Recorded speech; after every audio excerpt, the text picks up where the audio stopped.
수송선은 목적지를 알 수 없는 방향으로 돌았다. 항법 시스템은 최소한의 자율 항해만 가능했지만 도란 라오스는 아틀라스에게 단 하나의 명령을 남겼다. 생존 가능성이 있는 성계를 찾을 것. 우주는 냉혹했다. 수십 년간 수송선은 무수한 항성계를 지나며 표류했다. 수면 장치에 들어간 이들은 그 모든 시간 동안 살아있다는 감각조차 잃었다. 그리고 그 침묵 속에서 일부 개체들은 변화를 겪었다. 사이오닉 반응.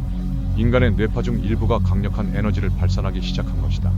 아틀라스는 이들을 따로 격리하고 관찰했지만 외부와 연결된 데이터베이스가 없던 이상 원인을 알 수 없었다. 아무도 이유를 알 수 없었다. 기록도 메시지도 남지 않았다. 그로부터 29년 후 아틀라스는 코프를로 성계를 발견한다.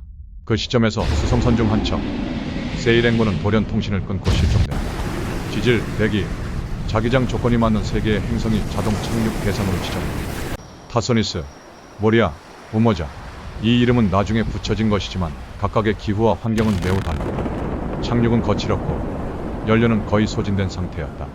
냉동수면 장치는 비상해제 프로토콜에 따라 순차적으로 작동했고 승객들은 극심한 체온 쇼크와 기억 혼란 속에서 깨어났다.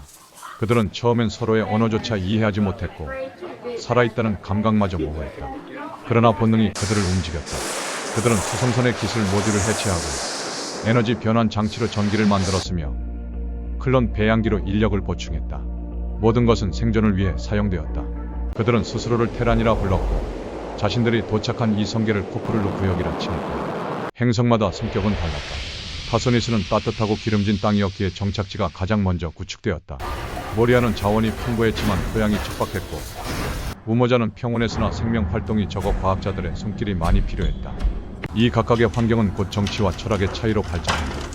타소니스는 중앙 통제를 추구했고 모리아는 경제 실용주의를, 우모자는 기술과 학문 중심의 중립주의를 선택했다. 그들은 한때 한 배를 탔던 사람들이었지만 시간이 흐르며 전혀 다른 방향으로 나아가고 있었다.